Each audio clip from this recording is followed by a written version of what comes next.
Well, some of the team fights in the last game went a little bananas, but nevertheless, LFM still were able to get the win, putting them up 2-0. And you know what I think?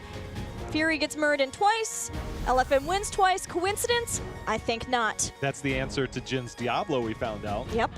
Yeah, so things in the Murden hands, as we've seen so much as of late.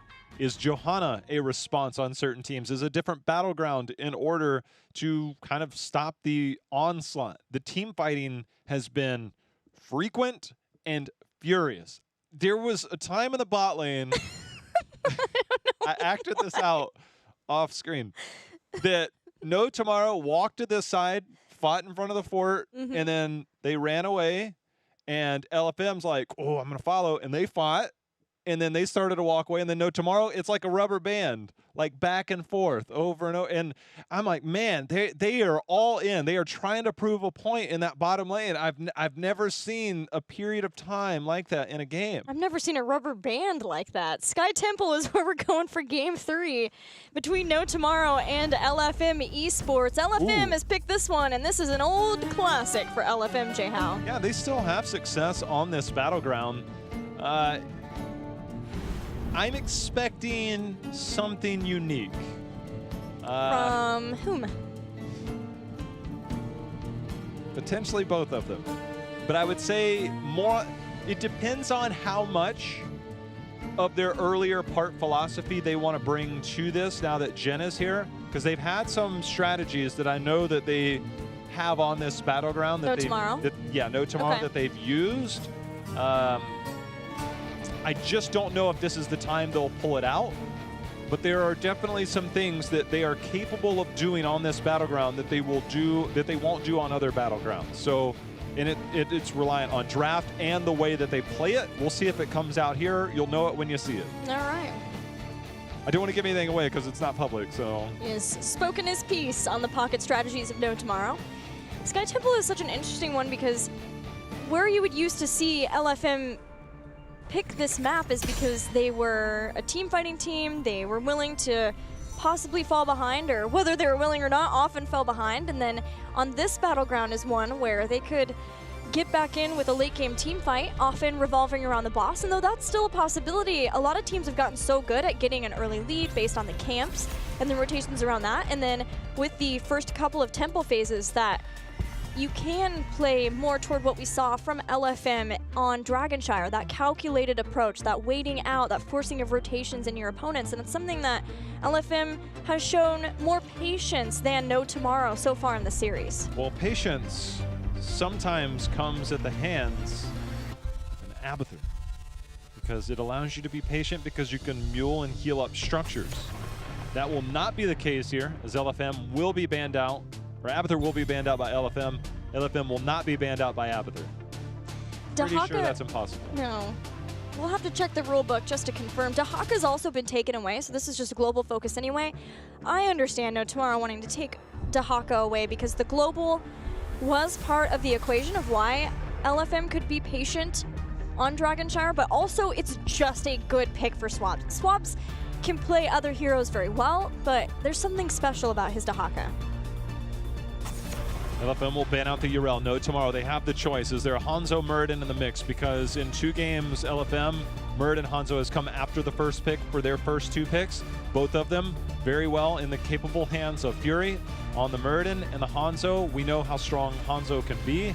And Hanzo in siege camps, mercenary camps of the nature, and of course the ultimate, the boss. And on this one, it is Throw Pit City, if it becomes something available. They'll stick with Phoenix.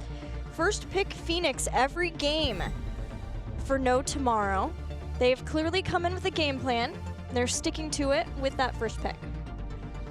I think Murden has to be a pick here. It's just a matter of, is Hanzo the hero you want to go with? Sky Temple does sometimes say maybe we should do something different. Ooh. I thought it would be the Murden that would be the consistent factor, and then Hanzo, if anything, to be changed. But Blaze Hanzo, given the fact that Dahaka and Urel are already gone, LFM want to make sure that this time they have Swabs on a tankier frontliner. But now does Murden get taken away in some fashion?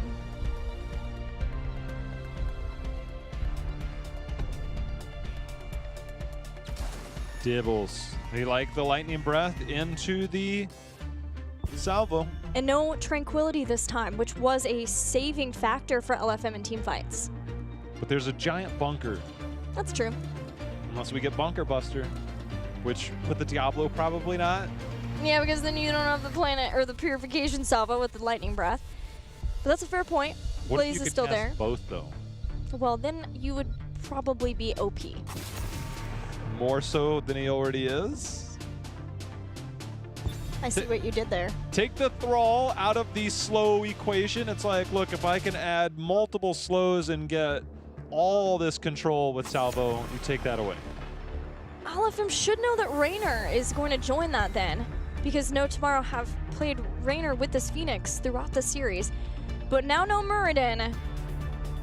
And that is a big deal that No Tomorrow can take that away from Fury. So what's the answer from Fury? ETC is still up. It's going to be hard, though, with all those slows, with the damage, with the roots. The one thing that those slows don't do, they don't hit you with that hard CC. So if you want to play around, there's Tyrael.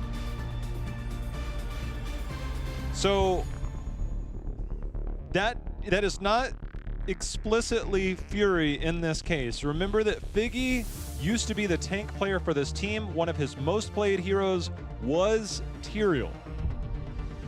And so the only logical solution behind a Rhaegar and a Tyrael is clearly Sanctification for a Bloodlust Illidan. Clearly. Greymane and Sonya, no Raynor this time. It's time to dive into the fight with Sonya and Greymane. Which it is not the easiest thing to do versus both Bunker and Sanctification. I love this kind of play. Whenever we see this from teams, it just requires the utmost communication and coordination so that you don't overlap those abilities. Well, Sanctification will deal with the Salvo and Lightning Breath going forward, as will the Bunker. So, okay, so they get the global, they get the Falstad. But for No Tomorrow, I almost feel the Falstad was needed because No Tomorrow will undoubtedly be trying to be very aggressive early. This is an insane early game sieging composition behind the Greymane and the Phoenix. They will look to get siege camps, they will look to get either the Bruisers, and they will try and force the rotation in one way so they can buy 5, 10, 15 seconds, whatever it takes to get that Greymane value. Sonya can siege up really well, Greymane can, Phoenix obviously has really good strength altogether. So I think No Tomorrow will be looking to make some early game plays against LFM. LFM is not super early game, not with the composition that they have at all. So that is going to be a place for No Tomorrow to start off this game differently than the last couple, because it has been generally LFM who gets ahead in the early game. But there's a ton of boss control for LFM between what's likely to be Holy Ground, Mighty Gust 2, and a lot of control over the team fights with Bunker, Sanctification, Mighty Gust. I'll just say it again though, those things have to be coordinated well for this team. They've shown it before. Let's see if they can do it here to take the series home. Blaze 1000% will need to be in the top lane, because if there's an early game bruiser push, Tyrael, Hanzo, and Falstad, and Hanzo pre-level 4, Falstad pre-level 7 will have very weak defense against the push in the top lane. And we've seen teams use that top lane push to go in and then get the top temple, get the first fort down of the game, which is a nice chunk of XP to get the lead in the race towards 10. It's not always a guarantee, but it is very much possible. Figgy's going to use the Watchtower to start stacking up Gathering Storm. Put one stack there. But that has been more of a consistent pickup for NA Falstads when we see him throughout part 1 of this phase. LFM's going to start with having Swabs join up with a team. Falstad will be in the top. They're sending Rhaegar down to the bot, but no, it's likely that we see some change-up happen once they get that middle wave cleared out. And there, No Tomorrow start heading up. They have control over the Watchtower, Figgy. Look at Tomster.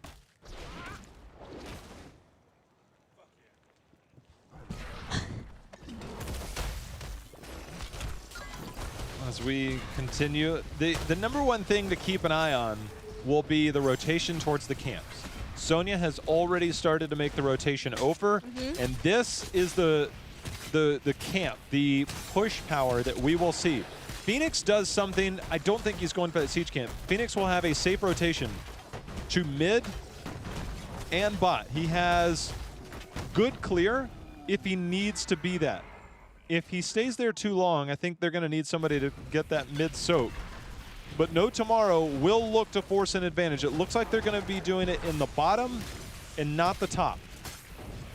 So they won't be underneath the spell aura armor there. Seeing that the bruisers happened in the mid. Yeah, they just went on, or the bruisers are in the bottom for LFM. Just wanted to go out and clear out mid really fast. Now they're heading up to the top. Bruisers just now taken for LFM. So once they deal with this camp, they will have this pushing those roots any closer. Figgy could have been grabbed by Jin and that Diablo. They're trying to clear this out as fast as they can so they don't lose too much on this front wall. I mean, pre-level 4, who's clearing this? I mean, Explosive Arrow is going to be the best you've got, and that's not even going to be the pickup because that will be used for the boss. If No Tomorrow was 3-4 seconds faster in that rotation, they are on that wall and they take down the entire wall. Instead, they put Phoenix on the camp at the bottom right instead of doing the double lane soak. Phoenix will finish that camp, but if they use that Phoenix to do the mid-bot rotation, they can push forward in that 4-man. Instead, they don't get near as much value as I think that they could have. Well, now LFM gets a shot of their own as the temples will be activating in 15 seconds. But the camp is cleared so much faster by LFM and the damage that they can do to those camps. So no bruisers to worry about during the temple activation phase. No Tomorrow, if they can get on this top and get a majority of these shots, they'll be looking pretty nice. There's still a gate and towers to go through. He's get the roots down. He does. Do no follow-up. There's no follow-up at all. Tomster was the only other damage dealer here. He was up in the top lane trying to get the, or in the top temple, trying to start those shots. Rotation coming in from LFM. They'd rather contest this. They'd rather fight.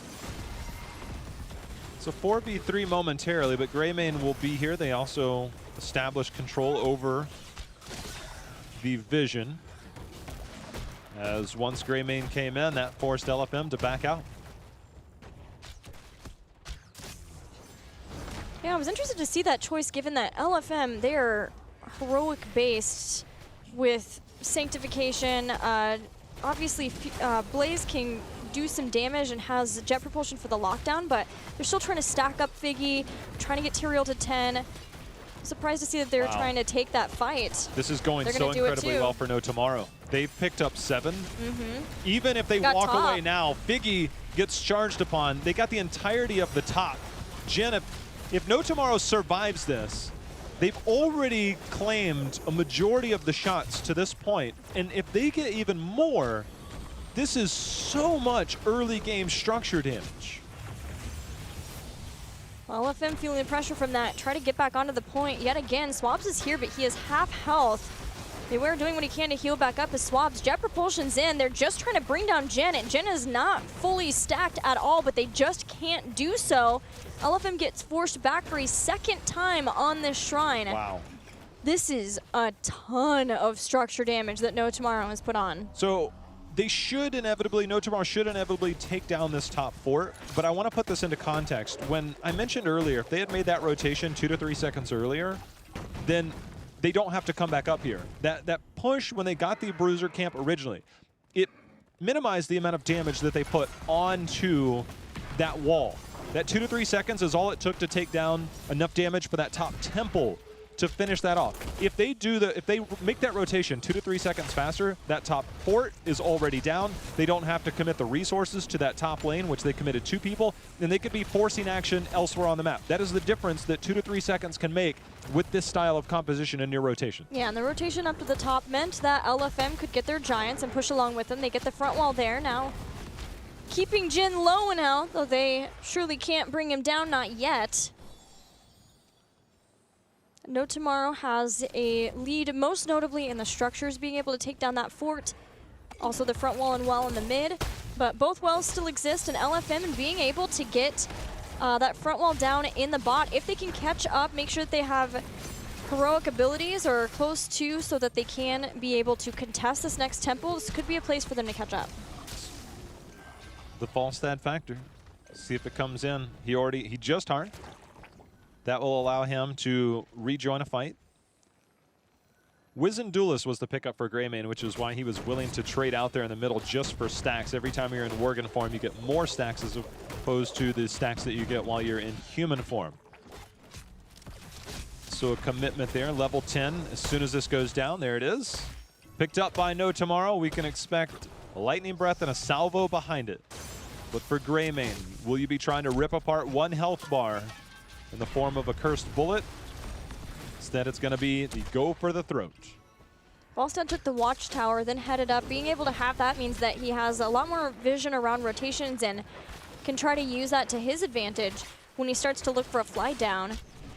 Heroic abilities here for LFM2, no Bloodlust. This game, it's all about survivability. That's the name of the game for LFM, having Sanctification, Bunker, Gust, and Ancestral Healing. Even Dragon's Arrow can be used for a disengage if need be. No Tomorrow has gotten a lot of the shots here and done more than equalize the damage that LFM did to their front wall here. So for them, LFM's ready to start to get onto the point. Sonya's been seen in the top because of the bruisers. That forces that there. LFM doing what they did on Dragon. Figgy starting to make his rotation. Look, I want to compliment No Tomorrow for this call. They send Sonya up, they get half the temple channel, and they make the play around that. They also used Greymane to go mid to get more XP, to get potential more damage there. It does create a detour for Falstad because he needs to catch that mid lane soak. And now that gives No Tomorrow a chance to get back into this part or look for another kill. The threat alone and that rotation that No Tomorrow made with their Greymane, they timed that perfectly. The minute Sonya showed, that's when Diablo backed off, and that's when Greymane was there. They might have stuck around a little too long in the mid. We'll find out as we've got a fight underway.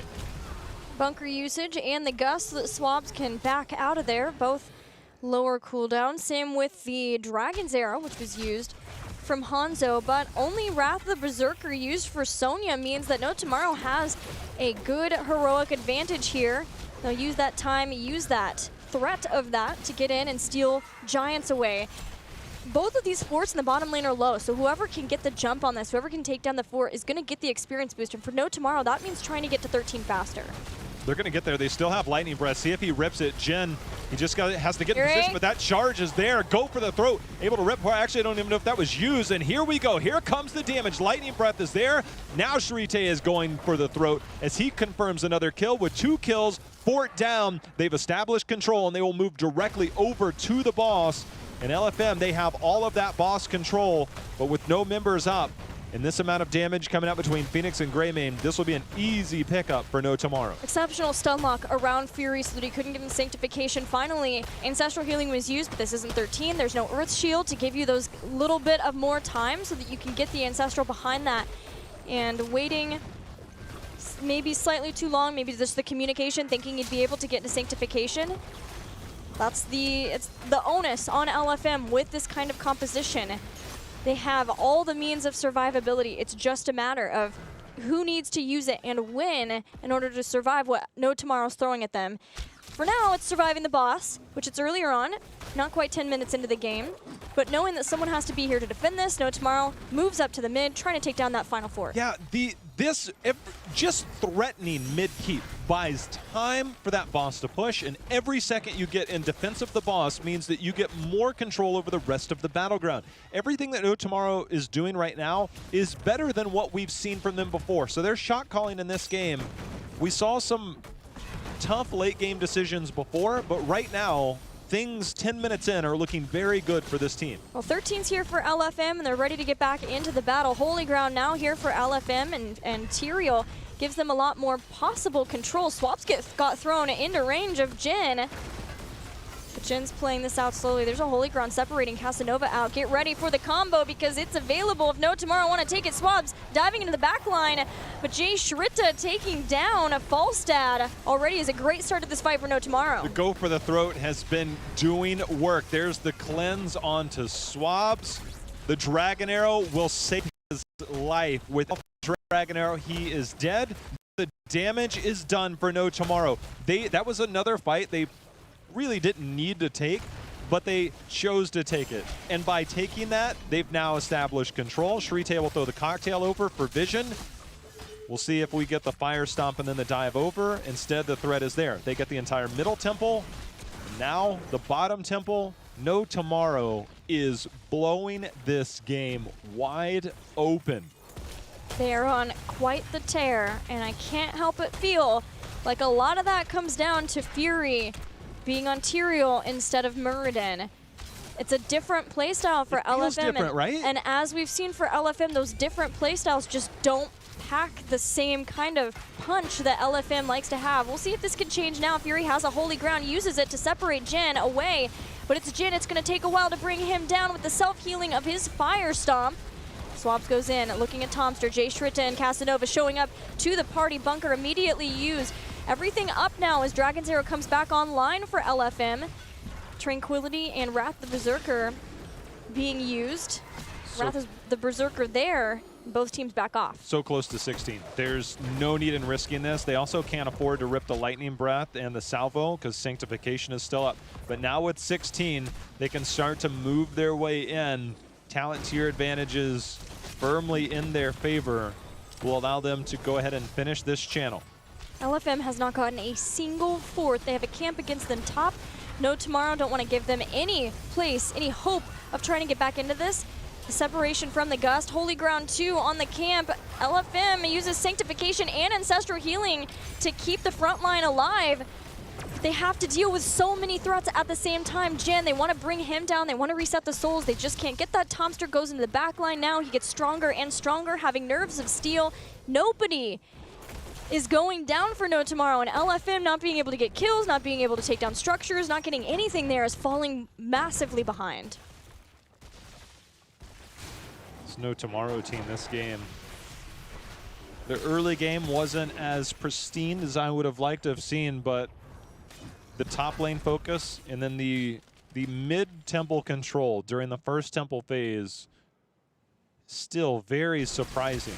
And I think you said it best when you said LFM, they are not an early game team, and the damage output, the threat of a Phoenix Greymane versus the threat of a Hanzo Falstad at the early part of the game is so significantly different, and the control, the lack of control, I should say, of a Tyrael just makes this tough. 16's almost here. I don't think you want to fight on the bridge of death. Well, Jayhao, a boss is up in 30 seconds. LFM will have 16, and they're going to have their heroics back up for that too. It's a single temple phase in the bottom, but LFM's going to have to start to force things because they're structurally so far behind that if they don't do that, they are just going to run the clock down to extinction in this game. So starting to set up around this. No Tomorrow had smartly pushed down that bottom lane, which is taking LFM a while to be able to get back into a position so that they have some control in this lane. They're going to have to deal with the Giants. Boss is now up. No Tomorrow has such a lead. They could almost concede the next point. Swabs, he's not going to live for long. Well, Sanctification will keep him alive. Excuse me. And Ancestral. Here comes the salvo in return. That will take Falstad's life. Casanova will look to continue to engage as Swabs and Fury do not make it out alive. Casanova with the warp out. And things going from bad to worse here for LFM. That Sanctification looked like a sinking island. It was dropped in the middle. Figgy barrel rolled in, gusted the rest of No Tomorrow away, but the turn was on Tomster, and every time the focus is Tomster or Jin, nothing is happening for LFM. These two strong frontliners cannot be sated. They take the keep. They have a 2-level lead, 13 seconds until the two tanks of LFM are back. There's a boss here. There's a temple in bottom. There's so many ways for No Tomorrow to claim a game in this series. See if they make a desperation call. No Tomorrow took their time to come back to this boss. They did. Like a lot of time. Even Shrite went to clear the mid lane. They have Lightning Breath, which isn't unstoppable. Just ice block on the point. Yeah. So we could pop out of that, but it would have been taken anyway. There wasn't a sync, there wasn't an Ancestral. It was a Hail Mary just in the first place trying to get that. Now LFM looking for the fight to get some kills here, then they can turn the attention to the boss. No Tomorrow doesn't have to fight here. They don't have to fight. They are looking for it. There's the lightning. Ooh, this might be the finisher right here. That is going to annihilate people. And that growling of Shrite just, it's a massacre. You don't need a temple. This is game. Well, they don't need to take the fights, but when they are that confident in them, they will do so. Getting the 3 kills there, the boss on the core. No Tomorrow will win game 3 and start what we here at HGC know could be another reverse sweep in NA. I cannot compliment No Tomorrow's approach enough in this game. They managed, after the early game push, they didn't get there, but the amount of tempo control from the very beginning, the fact that they got the entire top one, I believe, maybe a shot or two, but they got the entire top. Yep. Maybe gave up a couple of shots mid. Yep. But standing their ground, and that is one thing Tyrael doesn't give you, is any type of CC follow-up for your team to capitalize on. And in the early game, they could not find their way onto the point. Hanzo on this battleground does struggle in the middle temple to find scatter arrow. It's just the bottom wall, by the time it spreads to the top, it's already so fanned out you don't get that burst damage. Falstad, incredibly weak early game team fighting. Yeah. And so they found no way to get onto that point. No, and you can also put some of that on LFM, though, because they took the fight. They went to the fight instead of just trading on temples. Yep. They didn't want to give up top because they knew they had lost some of the tower damage because of the gray main. But they also could have just have easily known that we've got to get to 10 and then just go to the mid, take that temple then too. And then when you take mid, when you give up top, if you trade on temples, it lets you're closer to bottom. So then they can make that same rotation down. They haven't lost as many shots. And then they can go bottom and do the same damage that they did before. It's tough. Hindsight's 2020. Of course, we see everything too as we're commentating it, but that does give No Tomorrow a much needed win in this series. The win. They got to keep those going for sure. And now I think LFM's got to be questioning giving Jin back his Diablo, also not taking the Murden when they did and getting Blaze instead.